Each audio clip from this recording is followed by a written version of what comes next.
Thank you for joining today's DoD Environmental Planning and Conservation Webinar Series presentation. Today's session will discuss the Keeping History Above Water Pacific Workshop, Impact and Next Steps. As a reminder, today's presentation will be recorded and then posted on the Cultural Resources DENIX website under the News and Outreach tab. Today's moderator is Margaret Back, Preservation Projects Manager at the Newport Restoration Foundation.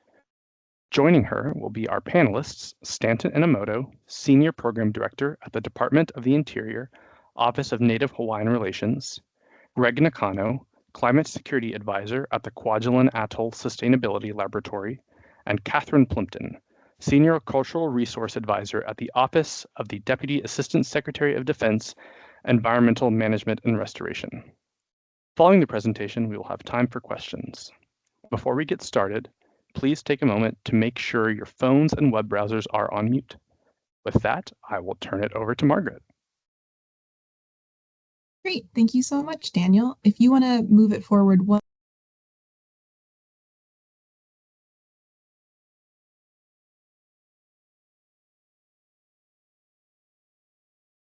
And I believe you're on mute, Margaret. Okay, I'm going to try not to accidentally go back on mute. Just want to say hi to everyone. Thank you for taking some time out of your day to join us to hear about Keeping History Above Water Pacific, which took place just under 2 months ago. And it's really just great that we were able to gather again together, have a nice recap of the day's events, and hopefully talk about some next steps. Okay. I think I'm ready to start. I'm just going to basically walk everyone through a little bit of the history of Keeping History Above Water, the conference series, and also a little bit about the Newport Restoration Foundation. So if you want to go to the next slide, please. Thank you, Daniel. So Keeping History Above Water was founded in 2016 by NRF to really provide a forum for conversation around the effects of climate change and sea level rise to historic coastal communities. Primarily, we've been accomplishing this over the last 8 years through conferences, workshops, and various events and programs. And since our inaugural conference that was here in Newport, Rhode Island in 2016, we've now hosted 11 KHAW conferences and events from places as wide-ranging as St. Augustine to Nantucket, Trinidad and Tobago, and then, of course, most recently in Honolulu, which is what we're here to talk about today. Next slide, please.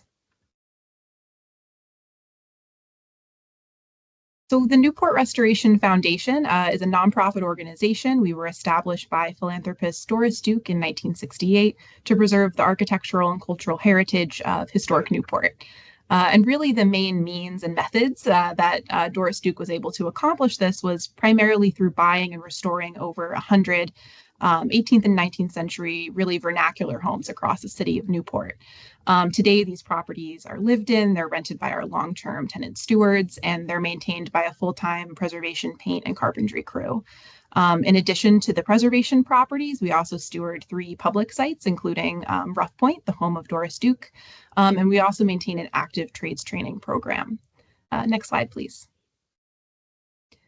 What I think is really significant about NRF's properties as well is in the last few years, we've learned through a vulnerability study that over half of our properties are located within the flood zone, or they will be within the flood zone with an additional 3 to 5 feet of sea level rise, which we certainly know is coming. So from our perspective, we know that our properties only represent a handful of historic homes, certainly in the country and elsewhere, at risk to sea level rise. But we know that the choices that we can make as a nonprofit with our portfolio can certainly influence and impact not only our neighbors, but larger neighborhoods as well. Next slide, please. And it was really through this knowledge of sea level rise and how we want to manage our portfolio that Keeping History Above Water really began somewhat unassumingly around one particular property in our ownership here, 74 Bridge Street. Next slide, please. 74 Bridge Street was a low-lying property circa 1730s in the historic Point neighborhood in Newport. Next slide, please. but of course, subject to flooding. Through the years, we were recognizing just the different changes that have been affecting the Point neighborhood, where a number of NRF properties are, both high tide storm related flooding that is only becoming more common each day, but also that the sea level in Newport has risen really over 10 inches in the last 50 years, and that precipitation events and storm events are only growing in this neighborhood and in this region. But recognizing that in order to solve the problems we were experiencing with 74 Bridge Street, we needed to open the crowd. We needed to bring more voices together to really work to solve this kind of issue. So that's basically what we did. We decided to convene architects and engineers, community members, preservationists, certainly city planners, anyone who was interested in trying to come together to solve an issue like sea level rise for a multi-day conversation in Newport in 2016. Next slide, please. So this conversation over a couple of days in Newport really culminated in a few different things. We were able to use 74 Bridge Street kind of as a one-off case study around what you could do to one property to adapt it, whether it's wet flood proofing, dry flood proofing, elevating a building. We even discussed policy and design all the way to retreat around one particular property. Next slide, please. But really, what we were able to do around 74 Bridge Street and around the sea level rise problems affecting us here in Newport is really start a larger conversation about how we want to protect cultural resources from sea level rise more broadly, beyond just our own neighborhood. Next slide, please. So after our conversation in Newport ended in 2016, the future conferences for Keeping History Above Water really grew quite organically, which is what we like about them. We were approached by a number of different communities about problems that they were having with sea level rise affecting their cultural resources as well. And so for the last 8 years, we've been just really lucky that we've been able to go to all of these different communities, partner with many different organizations from preservation groups to municipalities to schools and local communities who want to be a part of this conversation and bring together local voices. Next slide, please. I'll just talk briefly about a couple of conferences and some things that really stood out. Annapolis in 2017 was the first conference to follow Newport. And what I really like about this, they actually did graphic recordings of some of their conference sessions, a little different than your typical just recording. This graphic that you can see here actually highlights some of the day's activities, including the opening plenary by author Jeff Goodell, different sessions using social media to get out the message of climate change and climate science, and different breakout sessions covering topics as varying as the use of technology to visualize sea level rise, different types of rural and landscape resiliency, and the role of different NGOs as well. Next slide, please. In 2019, Keeping History Above Water came to Nantucket, which was a really great way to also showcase, as many different KHAW conferences through the years have done, kind of emerging technologies and ways that we can, as preservationists, be documenting digitally sea level rise visualizations. This is an example done by the University of Florida at that conference. Next slide, please. And in Norfolk in 2022, there were a lot of conversations at this conference about testing the flood resiliency of traditional materials. And we also had quite a few tours of neighborhoods that frequently flood and thinking about material resiliency. Next slide, please. And also in 2022, we visited Trinidad and Tobago. This was our first ever international KHAW event. It was hosted by the National Trust of Trinidad Tobago, as well as the U.S. Department of State. And the focus of this conference in particular was about the youth in Trinidad specifically, as well as conversations about intangible and cultural heritage, in addition to physical heritage sites.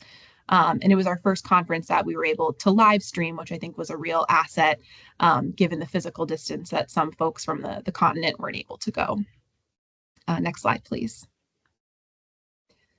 I also like to just tie things back to Newport as well, and to those of us at NRF who both attend and participate in these conferences throughout the year. But it's really essential, I think, to the work that we do in Newport We founded KHAW in 2016 to try to help NRF solve our own problems that we're facing with sea level rise and continue to face with sea level rise.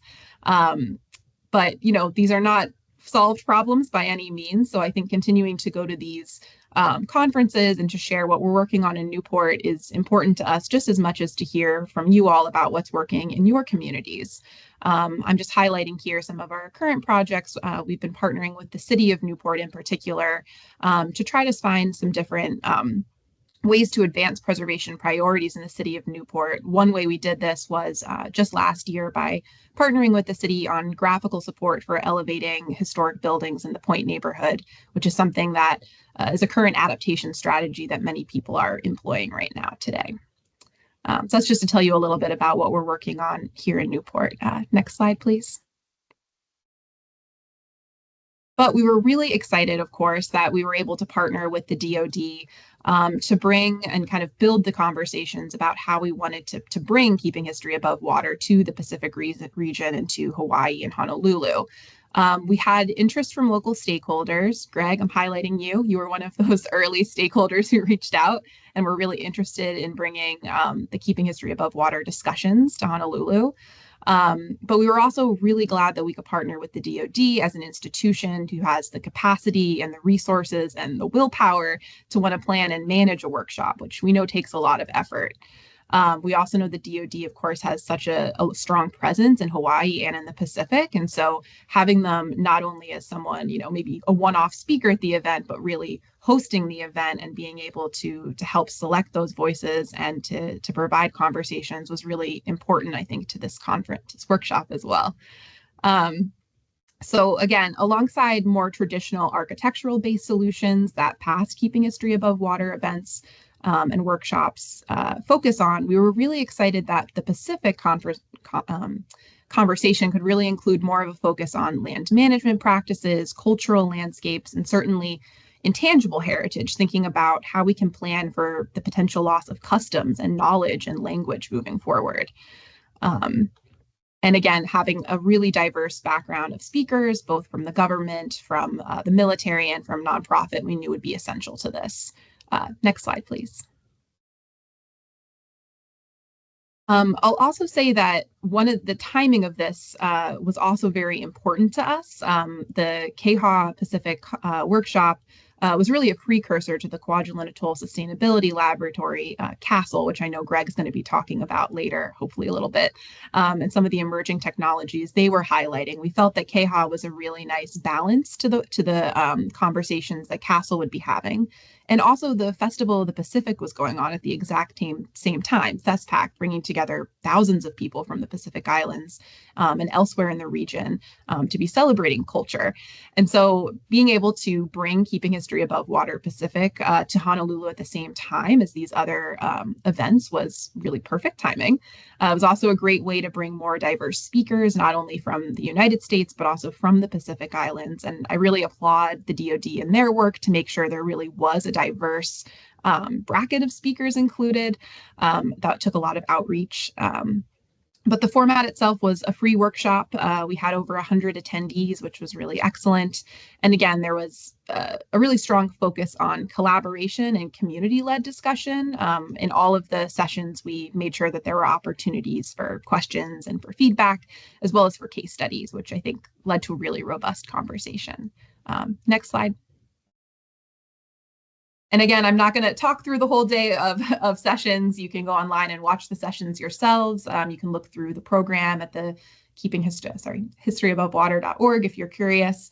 But I just want to say that we were really, really lucky that we were able to have Honorable Senator Kabua open our day of sessions. She was able to provide just a great sense of both the immediacy of the issue of sea level rise, not only in the Marshall Islands, but I think elsewhere we could all feel that immediacy, but also really speak to the resilience of the Marshallese people and some of the ways that they are already working to protect their heritage and to train youth, really to respond to climate events that are only growing. Sessions throughout the day as well, again, explore that intersection of climate and cultural heritage, thinking about land and heritage management practices, how they align, particularly in Hawaii, place-based heritage, the Definition of community was something we talked about a lot, a very important question when having these conversations. And again, just collaboration, trying to bring as many people to the table as possible. And the day was really closed out by Honorable Brendan Owens, Assistant Secretary of Defense, which was just such a nice bookend to all of the conversations throughout the day. Next slide, please.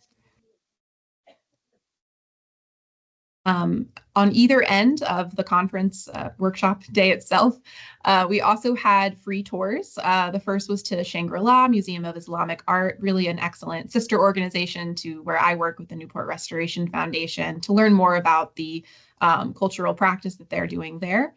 And then we were very lucky as well to have Dr. Vanita Axon lead a beach walk along Waikiki Beach on Friday morning as well. Which was a great way to witness, for better or worse, some of the shoreline erosion that we're seeing along the hotel strip there. You can see there were parts of the tour where the beach is no longer accessible. We had to cut through lobbies. But it was a great way to, again, really see a case study in person rather than from a conference room. Next slide, please. So I will be turning it over to the panel. I think that's more the meat of the conversation here. Before I do that, I'll just say that we do have some pre-prepared questions just to sort of start the conversation. But please, people are welcome to start putting questions into the chat, which I believe Daniel will be looking through. And when we get through these questions, we'll be happy to turn to yours. So I'd like to start by having Stanton, Greg, and Kate maybe just introduce yourselves, say a little bit about what you've been working on recently, and maybe we go in that order, start with Stanton, then Greg, then Kate, if that's all right. I'll turn it over. Great. Aloha mai kākou. Good morning, everyone, or good afternoon if you're out east. Again, I'm Stanton Enomoto. I'm the Senior Program Director over at the Department of the Interior's Office of Native Hawaiian Relations. So kind of a mouthful, but as our office title implies, we look to fulfill the Secretary's responsibilities to the Native Hawaiian community. And a lot of the work that I've done or have been doing that's kind of related to keeping history above water is through the Inflation Reduction Act. Our office was provided some funding to look at climate change resilience and adaptation for our Native Hawaiian community here in the islands. And we just announced last week about $20 million worth of grant funding awards to Native Hawaiian organizations pretty much across the state on almost all islands around a variety of topics, adaptation related, cultural resource stewardship, etc. So we're really excited about that. And I think as the results and findings of those projects start coming in, it will definitely lend itself to the conversation here around keeping history above water. So I'll pause there for now and throw it over to Greg, I think, next on the list. Stanton, thank you very much. Daniel, thanks for setting everything up. Margaret, thanks for bringing the Newport Restoration Foundation out in June. And Kate, awesome to get you and the DoD out. The thing we've been working on in the Marshall Islands, actually since about 2013, has been developing a climate security adaptation laboratory. And our idea is that we're trying to work with one of the most climate vulnerable communities in the world right now. So since most of you are probably associated with the US government, you know that Kwajalein is a tier 1 national security research facility. Not only does it have one of the ground stations that calibrates the GPS signal that everyone uses on their cell phone, you know, we regularly test the accuracy of our nuclear ballistic missile arsenal there, as well as doing anti-ballistic missile research and things like that. The challenge is that it's a very low-lying coral atoll where the average elevation is something like 6 feet or 2 meters.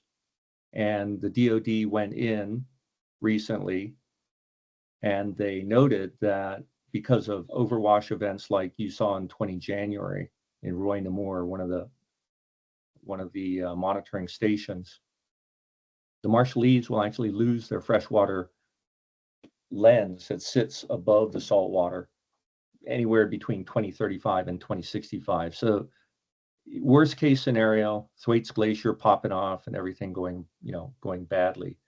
They have about 15 to 20 years before all their terrestrial life begins collapsing.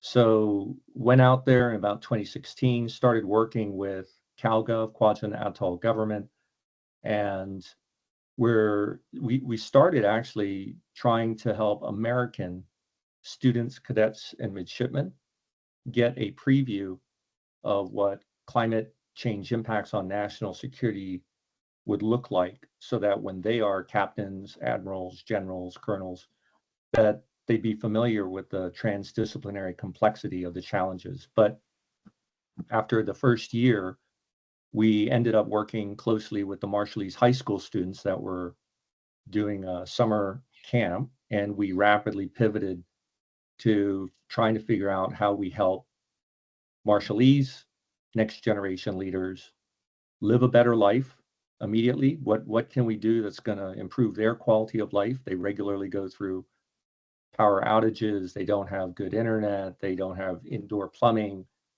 What are the short-term things we can do? Number two is, how do we bring in cutting edge technologies to help them extend how long they can reside in their communities? So Marshallese have been living on Kwajalein Atoll for about 3,000 years, and worst case scenario, they might have to leave in the next 30.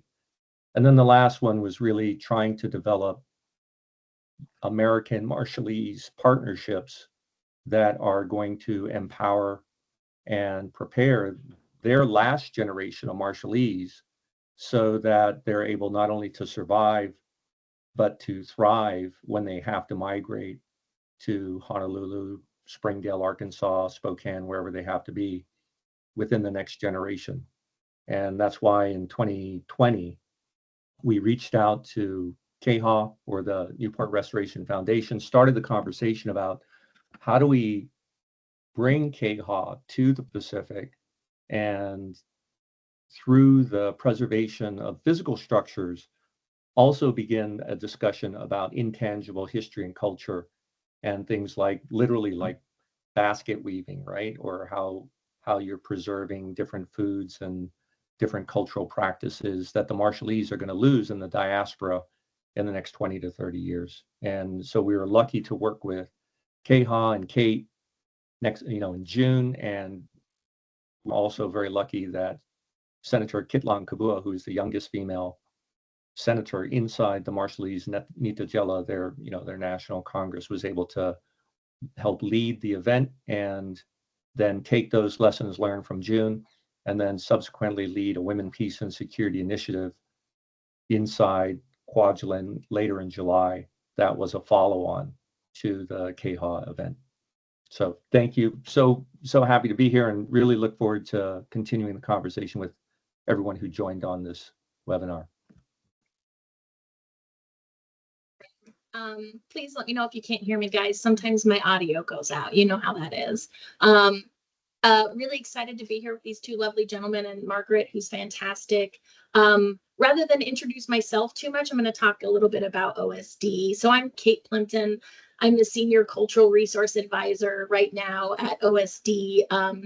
And I'm one of thousands and thousands of civil servants that are doing things that you might not realize that we do for the DoD. One of the things that Honorable Owen said during his closing remarks is that we're in service to the country.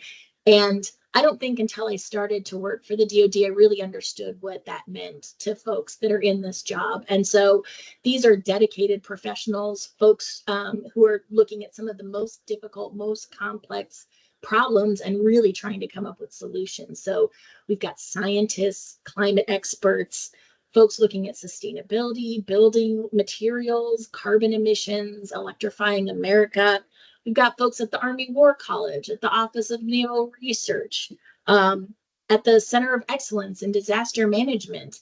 We've just got folks everywhere that are working really hard, not just on climate, but on a number of issues that are impacting us. So I wanted to make sure that you guys in the audience knew about that those guys exist. We're just really excited to be a partner with Newport Restoration Foundation, with CASTLE, with the state of Hawaii, with DOI, with other federal partners. You know, I think there was just recently an opinion that was in the Washington Post, and it was Secretary Blinken and Secretary of Defense Lloyd Austin talking about the importance of the Pacific to us. That's not a new thing, I think. If you're familiar with anything that's going on in the DoD, you know that the Pacific is a really important ally for us. And addressing these kinds of issues is essential. And the only way we can do it is together. So I'm just excited to be here. I'll stop there. That was great, Kate. Thank you so much for sharing, Greg, Kate, Stanton. So I do have a couple questions just to kick off today's conversation. But again, if anyone has their own questions, please put them into the chat and Daniel will be taking a look at those. So I just wanted to start off with a pretty simple high level one here. What's your top takeaway from the conference, if anyone wants to jump in? I don't mind going first. It's also easiest, right? So I think one of the things that I took away from it, which is not a surprise, is that there's so much left to do. This was a one-day workshop. Most of the KHAW events in the past have been conferences. That's the goal, I think, is to figure out how to get to this similar discussion and just to keep pushing this rock up the hill. So that was a big takeaway from me. I was extremely inspired by the optimism and the resilience of the Marshall, the people of the Marshall Islands, the Marshallese. One of the stories that that really stuck with me was one of our speakers, Solin Bayo, who came from Bayo, who came from the Ali Museum. She spoke about her kids saying, telling them that they might have to leave. In her generation, those children will likely not be able to live on Majuro, I think is where she lived. And so she was saying that they were asking, like, what if I don't want to leave? What if I don't want to go? Can I stay even if I learn how to swim? Those people are tough. They've already been through a lot in their lifetimes, and just the inspiration and the desire to remain in place.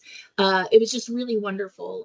One of the other things that Honorable Owen said is nobody's on the sidelines in this fight. And I think it's easy for us to think that climate change happens to other people. And here in the middle of the country or here on the East Coast of the US, we're going to be fine. But you're already seeing these climate impacts, whether it's this insane heat wave that has been bananas since I got back from Hawaii, or the increase in significant and extreme weather. So those were my biggest takeaways. I can go next. I had similar takeaways to you, Kate, in that I guess I was really glad that there was an opportunity during the workshop to talk about sort of the intangible cultural heritage aspects, not just the tangible heritage, and also the opportunity to bring in kind of whether it's indigenous knowledge or native voices, however we choose to frame it, to have that brought up during the day, during the workshop, from our opening keynote to the various other speakers, folks from here in Hawaii, at the state level, as well as in the nonprofit sector. We had a number of Native Hawaiian voices that brought out this notion of the relationship that indigenous people have to place, kind of like that young student in Madro saying, I don't want to leave. And it's not just kind of an emotional attachment. I think when we think about indigenous knowledge, it's actually a kind of a familial relationship. At least that's how Native Hawaiians look at it, that we're we're genealogically connected to place. So the notion of relocation is it's it it's really hard, and people struggle with that. And I don't think Native Hawaiians are unique in that, and you see it out elsewhere in Micronesia, um, and elsewhere. Um, but I'm glad that there was that opportunity to bring it up, especially for the federal folks in the room. A lot of times we see the two things as almost abstract or separate, the social side and the physical land use decisions. And I was really encouraged, especially that DoD was there, and is engaged in this. So yeah, I'll stop there. Margaret, I think my takeaway was the simplest and easiest. One day is not enough. And so I think I think what we need is I know that this one was framed as a toe dip, right? We just wanted to see what was the interest, what was the appetite, what was the potential for future conversations. But the fact that we had Assistant Secretary of Defense Owens show up, we had a senator from the Marshall Islands show up, we had people like Stanton show up, and we were able to have productive conversations. I think if we're able at the ali'i or the iroij or the chief level to talk directly with senior DoD leadership, then if the worker bee types like me on the ground, right, can have their partners see that everyone is all in and we're all talking and we're trying to figure this out together, I think we'd have, we've got enough for a month, but we could shorten it to a week or at least 4 or 5 days, right? So would love to work with everyone, with you and then everyone on the call to figure out how we do that, maybe next summer or, by 2026. Perfect. Well, thank you, everyone. I think you're right, Greg. I think there was certainly a charged environment. We all realized once we gathered that we were there for the right reasons and it was the right people in the room. And there's only more we can build on. Thank you. So my next question as well is if anyone has a specific case study or an example that really stood out as something that could be maybe a guiding tool for another community, an example of something that worked in one place and maybe could be applied to another. There's certainly no one size fits all, but was there anything you specifically heard of or a specific speaker that stood out in that regard?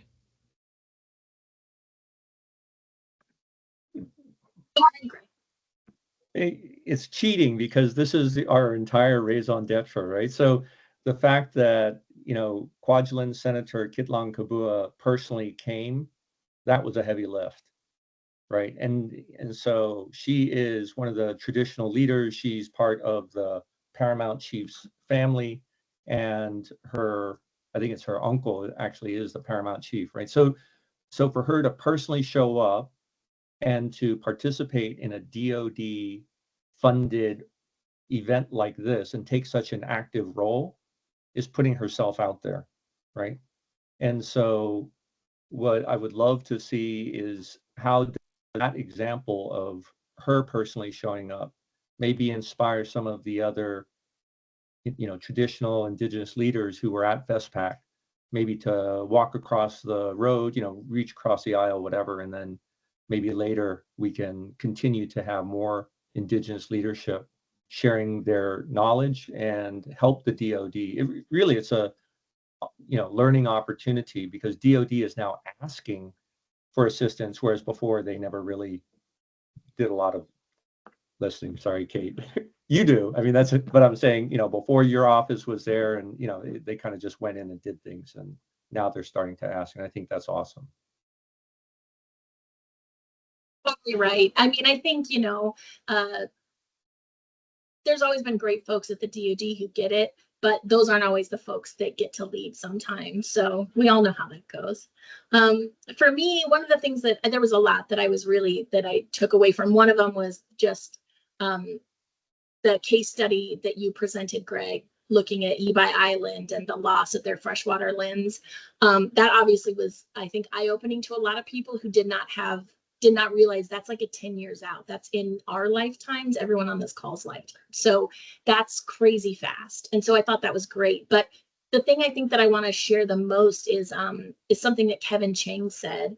And Kevin Chang is I think he's the director of KHAW, which is a community-based organization. He talked a little bit about the culture of governance and how the culture of governance can help bridge some of the gaps between the different ways, the different disagreements that people might have. He talked about private problems, talking about your private problems. You realize that those are actually all public problems. And so he called this culture of governance to be together, to work together, to weave together, to decide together, and to care together. And that when you bring people together, you have these conversations, you put together this culture of governance, we're going to do this together. You really see a lot of action that comes out of it. One of the things that I think Greg says a lot that I steal and try to say a lot up here in DC is nothing for us without us. I think it's such a great, simple motto. We can't do things for people without them being involved. What happens off DoD lands will impact DoD, and what happens on DoD lands, as we've seen, will impact off installation. And so it's essential that we're bringing this community together. Yep. Great point, Kate. Yeah, Kevin Chang he's an awesome guy, and as executive director for KHAW, that organization, yeah, does a lot of great work. He's been in that community development space for a long time. For me, his remarks were very inspiring. I was also struck by the Kaneko Schultz with Kako'iwi here on the island of Oahu on the windward side. There's kind of a land area, Heia, it's just north of Kaneohe, near the Marine Corps Air Station, right in Kaneohe Bay. So in that land area, there's a series of traditional agriculture taro fields, and then right adjacent to it is a native Hawaiian kind of traditional fish pond. And they work, they're in concert, they're physically connected to each other. Fresh water comes down from the mountains, irrigates the taro fields, and then creates a brackish water environment in the fish pond where fish are cultivated. And then the fish pond is bound by a stone wall that 8-10 feet deep down into Kaneohe Bay. So it's a very dynamic but fragile system. And as you see, and Kaneko was talking about it, where extreme weather events, if it happens to flood in the uplands, then everything washes down and then it kills things in the fish pond. Or conversely, if there's a extreme storm event, it can damage the walls, and then you start losing that brackish water environment and everything changes. And it just serves as a reminder of, places that are coastal and where people's livelihoods, the food that they eat, the fish that they catch, everything, it's right there. And, to Greg's point earlier, the clock is running. There are no timeouts. And, it's especially dire out in Micronesia. But we're feeling the effects here. Both the taro fields and the fish pond, they're all eligible. The fish pond may actually be listed on the National Register. So there is this historic preservation component, cultural use component. Yeah, lots of things that are intersecting in there that people need to start paying attention about it. And one of the things, Kate, that you were talking about of Kevin's aspect is the community coming together, having these difficult conversations, being part of that decision-making process so that their interests and needs are maintained. I know at Interior, in addition to funding that we receive for climate adaptation, we're really trying hard to implement White House policy on incorporation of indigenous knowledge in decision making, as well as the White House policy for co-stewardship. So our office works closely with Fish and Wildlife Refuges, National Park Service here in Hawaii, and others, really trying to think about what does co-stewardship look like and how can we implement it for, yeah, all these important reasons. So, great. Two phrases I think that that were brought up during the sessions were situated knowledge, so similar to indigenous knowledge, but even just living in a place for years and years and years gives you that situated knowledge. And then climate or citizen stewardship, I liked that too. That was a phrase that came up a lot, and that's really what it's going to take for us to get through some of these challenges together. Thank you so much, Kate. When you just said citizen stewardship, it reminded me, I had a case study that stood out to me as well from also attending the workshop. And I know you mentioned Solin earlier, but I was really impressed by her presentation on all of the work that the museum is doing and her role as an archivist and in Kwajalein as well. I think a lot of the time when we're thinking about the protection of physical heritage, you know, on a library level, thinking about books and museum objects and photographs and all of the really valuable tangible objects that are in that space. But I was really impressed by her talking about the oral history project that they're engaging in too. I thought that was just a really great way to think about if your space is no longer there and your place maybe is no longer there in the way you remember it, how can you begin to document that today? And even if it's more than just the physical space, but the people and the knowledge and the language.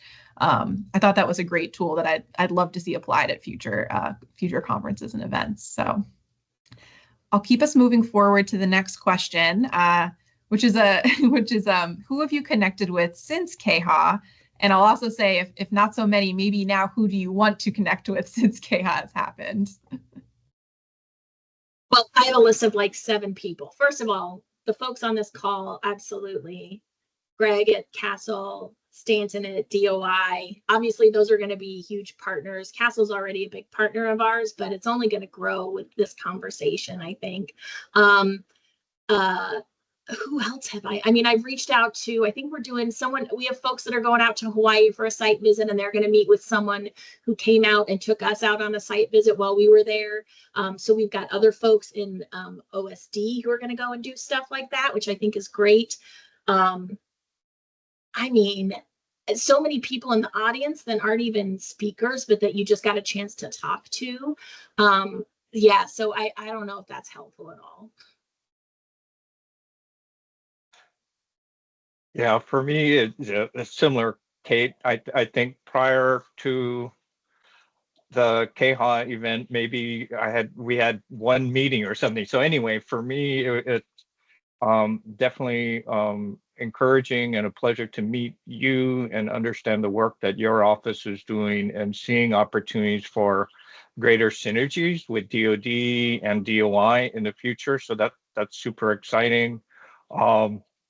Also, your work with the Advisory Council on Historic Preservation as well. I think our office kind of ties in through DOI to ACHP on that. So yeah, I really look forward to strengthening that relationship with DoD. I had a chance to, yeah, sidebar with a few other folks from DoD in the room.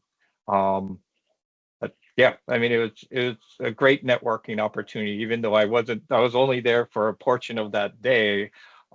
Still, it's just nice to be able to chat with people face to face. And I think the biggest thing about KHAW, you know, you said it started as just an internal discussion about what was happening up in New England and then how it's just continued to expand. I think those sidebar conversations really are like the pebble in the pond, and then you get the ripple.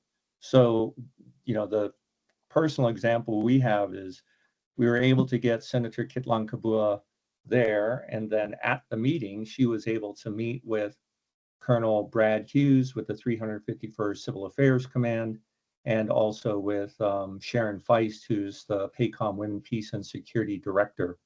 And then through those conversations, Senator Kitlan went back to Kwajalein and hosted a 1-week Women, Peace, and Security conference or workshop where they brought together over 100 of the Kwajalein women who are the traditional leaders. And actually, because it's a matrilineal society, they are the land owners.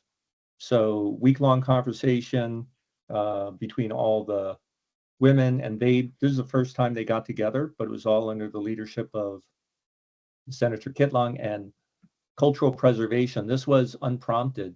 Cultural preservation was front and center, and also the DoD work on, doing the climate research and sharing that technical information about when the water is going to become too salty to drink and all that was shared.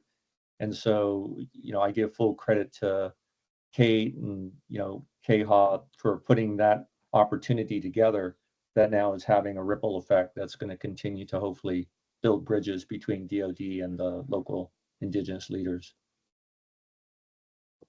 Thank you very much, Margaret and our panelists, for that spirited discussion. In the remaining 10 minutes, we will begin the Q&A portion of this presentation. Participants may use the raise hand function and wait to be called before unmuting and asking their question, or participants may submit their questions to the chat. Back over to you, Margaret. Thanks, Daniel. Thanks for keeping me on time. So I'm going to ask question 4 and 5 kind of together. I think they sort of, and with only 10 minutes left, what did we not have time to talk about at the workshop, our one-day workshop? But then also, who else would have been good to have in the room as well? Were there anyone we think speaker-wise, topic level-wise, that would have been a helpful addition? Going to barge in. One of the ways that one of the things I think that was missing out was folks associated with funding. So a lot of this work costs money, and obviously, the DoD's got some money to pony up, but as with everything else, there's always lacking. And so just how to get these projects, these ideas, these actionable solutions funded, how much they cost, if there's a sense of feasibility based on cost alone. I think having some of those people, those number people in the room might have been helpful for some of that discussion. I wanted to answer that question by going back to one of your earlier comments, Margaret, about the oral history project out in the Marshalls. And I think it's a really important point as communities, at least here in Hawaii, Native communities, we start thinking about adaptation to climate change, and our history, our culture is largely is oral. And so an oral history project is one such example, but there's also other forms of kind of acknowledging the loss of something that was important. And I guess the image that comes to mind is, here in Hawaii, we have the largest hula festival in the world, Merry Monarch, happens every year, and there's hula groups from all over the country or internationally, as well as many here in Hawaii. One year, one of the halau or hula groups kind of created a new hula that was dedicated to an important Hawaiian forest bird that went extinct, the o'o. And their costumes were adorned in a way that was reflective of the plumage of the bird, and they did an incredible job. But the point here is that there's these ways, these cultural ways in which the legacy of, well, in this case, forest bird, who's no longer with us, can be celebrated and honored and remembered. So similar to oral history, there may be these places for kind of artisans or cultural practitioners to have that conversation about are there other ways in which we can acknowledge the loss and celebrate, a place or a species or something, even though it may not be, not there anymore. So it's kind of acknowledging that familial relationship, but in a different way. Just like we remember a favorite grandparent who passed on, we still honor their memory in whatever ways, but So bringing in, I think, maybe in another workshop, kind of the cultural practitioners or artisans or something like that to have that conversation, because we know we're going to lose things, and what does that look like? So anyway. And if there was one group of people I would love to include next time, it's kids. And the reason I say that is I deal with, undergrads and high school kids with our summer program, and they're smart, and they're coming up with ideas and things that I'm like, oh, I didn't think of. One, I didn't know, they're smarter than me, so I didn't know this when I was an undergrad or high school student. But I mean, they're coming up with interesting ways to utilize new technology and stuff like that. So if there's a KHAW, Pacific Islands or KHAW Kwajalein or something like that in the future, I personally will, put myself on the list now to help create a KHAW Kids or like a site. Doesn't have to be part of this, because I know that, the leaders sometimes just need to talk amongst themselves, but to have this sort of next generation component so that they can see how the elders are moving forward and what the opportunities the elders are creating for them to move into. Thank you so much, Greg. Great point. And some of the best, most ingenious ideas I've ever seen around climate change have been from students, have been from kids. We often partner in Newport with graduate students and undergraduate students who just come up with these complete out of the box ideas. And Kate, I'll turn to you for funding ideas for how to fund some of those ideas, but it all ties together. So in our last 5 minutes, if we don't have a question yet, I'll go to our next one, which is another big one, kind of like our big opening question, but it's what comes next? Where do we go from here? Is it another conference? Is it another workshop? What are we thinking? Well, one of the things I think that has to happen is more conversation. This was just kind of the tip of the iceberg, right? And so there were so many things that I wanted to have happen, including an exercise where we talk about mapping cultural values. So finding out what's important to a culture, so then you can find out what you actually want to preserve. So there's a lot of things that I think can happen. So I'm desperate for another event, whether it's Keeping History Above Water or it's some other DoD conference or some combination of federal agencies. I think it's just essential for us to keep talking. Those conversations are going to continue whether or not we have a conference, but I think it just shows how great it is to get together and be in partnership and in discussion with folks. So that's definitely going to happen at some point. We'll see how it gets done and who gets to host it.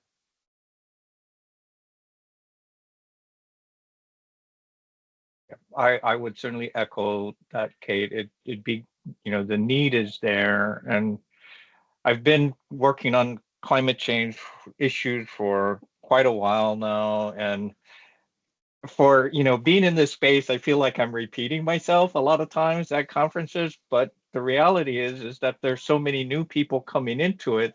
They may be hearing something I'm saying for the first time. So there's this need for constant engagement or continual engagement, especially as the younger generation starts getting into the space, getting into college, they're bringing new ideas, as you were saying, Greg. So it's this continual effort that we need, whether it's through KHAW or some other venue. I know at Interior, we have the Climate Adaptation and Science Centers. They were there at the KHAW event. Sometimes they put on annual conferences. There's at the state level, there's various climate change commissions, and they do annual convenings. So there may be an opportunity for partnership or something to bring greater participation in these events. And we have an audience question from Catherine. Catherine asks, has KHAW considered partnering with Pan-Pacific organizations or NGOs outside the US while expanding these discussions in the future? Thank you, Catherine. That's a great idea. I think, in the KHAW realm are just working on our international collaboration. It's something that it's almost limitless where you can go with it, but we're working our way out slowly, I would say. We have had a partnership in the past with Ecomos, working on it was a knowledge community in climate change and heritage, which was a way to kind of connect practitioners and resources across the globe, but there's certainly a lot more we could do. So thank you for the question. I was just saying, Greg, go ahead and share. Oh, well, for next steps, I would love to work. Number one, Catherine, since you asked the question, I'd love to connect with you afterwards and continue that discussion and see where we can go with it. There's 3 specific dates that I can throw out there coming up. So, we worked with Kate and, the KHAW folks for the 80th anniversary of Battle for Kwajalein, end of January of this year. We're probably going to be doing something again in the week of 6 to 10 January in Washington, D.C. Would love to begin framing whatever we think we're going to be doing. But, as Stanton mentioned about working with the White House and working directly with the Pentagon and State and Interior, would love just to share what we accomplished in June and then see where we might go with some of the people who are interested in the region this way, to Catherine's point. Then the next thing is coming up in March of next year, which would be, I think the dates are 3 to 7 March. There's going to be something called Pacific Operational Science and Technology meeting. So this is a PACOM workshop or symposium, and all the leaders from Kwajalein are going to come to Hawaii and would love to start working with Native Hawaiians, work with the Micronesian leaders and the different leaders at the various consulates, Philippines, Japan, Taiwan, to really begin developing, as Catherine was saying, a regional strategy for implementation. And then essentially all of July, we're going to be back in Kwajalein. So if anyone on the call thinks they might be interested in physically getting boots on the ground or, sandals in the sand in Kwajalein, please let me know. And what we'd like to do is start building an annual schedule where we just take the opportunities that are being identified by Margaret and the KHAW team and following up on a regular basis instead of just waiting for senior leadership. Who knows what's going to happen in November, but I mean, we cannot wait for the leaders to give us the money. We just have to keep chipping away at the, at the janitor and, local mechanic level. That, Greg. Well, thank you all so much. I know we're at 4 o'clock. Daniel, I could see you were about to jump in there. I just want to say thank you so much, Kate, Greg, Stanton. This was just really incredible. And I'm so happy we had the opportunity to partner and work with all of you. I hope we can continue to work with you in the future, or at the very least, advance all of the great work that you're doing in any way that we can from here in Newport and through our networks now. And let's just keep the conversation going. Thank you all so much. Thank you very much. Thank you so much, Margaret, and thank you to Stanton, Greg, and Kate for a wonderful panel and for sharing your insights and experiences. This concludes today's presentation. A recording of this session will be posted on the Cultural Resources Denix website under News and Outreach. Thank you, everyone, for joining us, and have a great rest of your day.